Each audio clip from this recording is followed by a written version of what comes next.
¿Alguna vez te has preguntado qué es lo que realmente define el valor de un ser humano dentro de una estructura competitiva?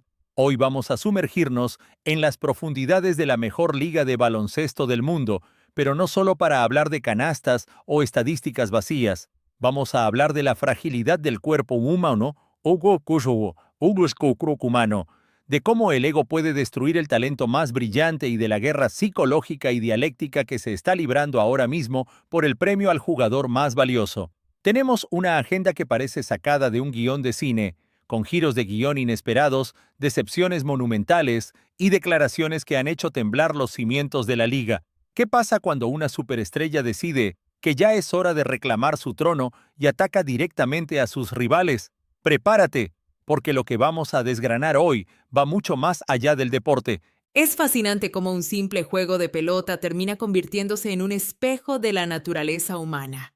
Y creo que no hay mejor lugar para empezar que hablando de la extrema fragilidad del éxito. Vemos a estos atletas como si fueran superhéroes de acero, gladiadores modernos que vuelan sobre la pista, pero un mal apoyo, una fracción de segundo, y todo ese futuro brillante se desmorona. Lo que acaba de pasar con la joven promesa de la Bahía, con Mouse Moody, es una de esas imágenes que te hielan la sangre y te obligan a apartar la mirada de la pantalla. Un chico joven en pleno ascenso, intentando un mate rutinario y de repente la rodilla cede. Es un recordatorio brutal de que el capital más importante que tiene un deportista, su propio cuerpo, es también el más inestable. Totalmente, es una escena que te deja un nudo en el estómago.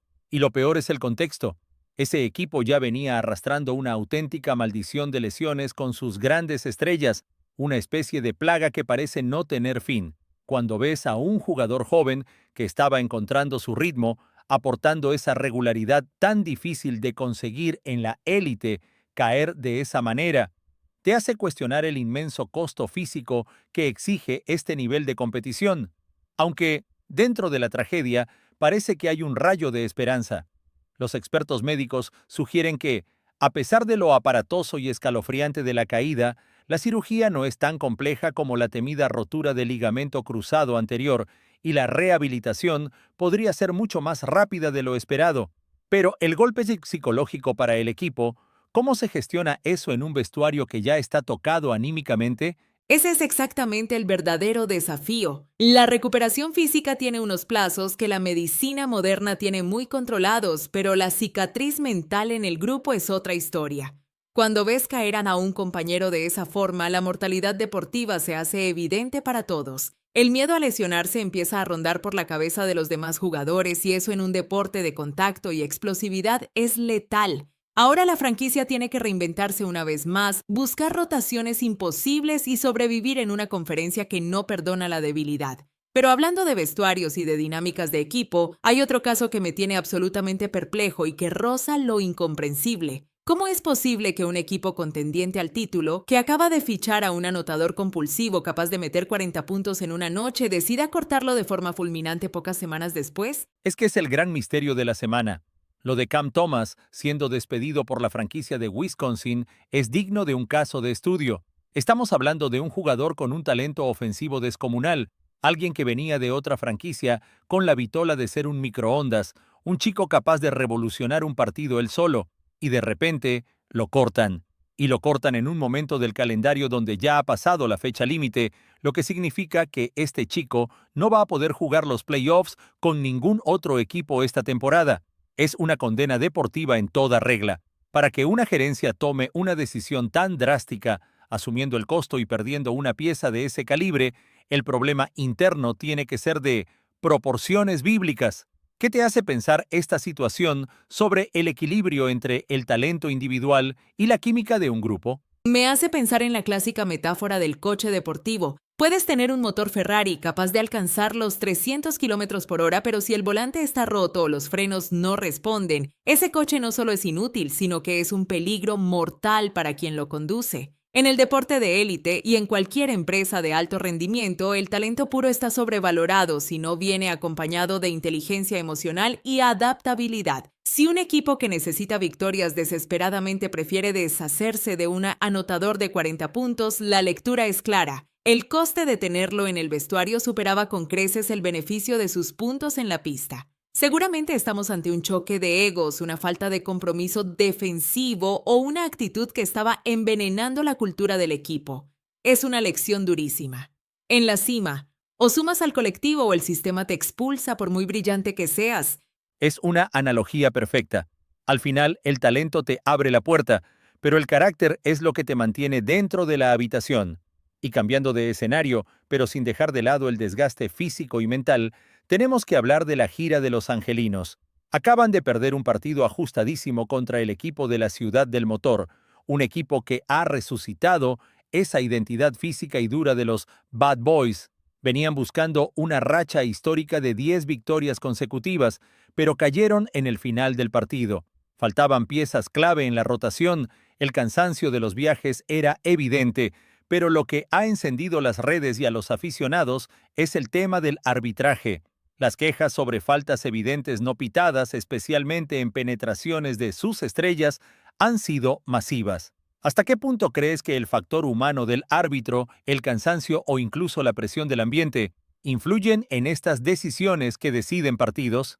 Influyen muchísimo más de lo que la liga quiere admitir. A menudo olvidamos que los árbitros también son seres humanos sometidos al mismo calendario brutal que los jugadores. Viajan en los mismos aviones, duermen en hoteles y sufren el mismo agotamiento crónico. A veces, y esto suena a broma pero tiene mucho de verdad, hay una psicología oculta en el arbitraje en los minutos finales de un partido largo y pesado. Es ese instinto humano casi inconsciente de no querer alargar más el sufrimiento, de dejar jugar, de no pitar para que el reloj corra y todos puedan irse a casa.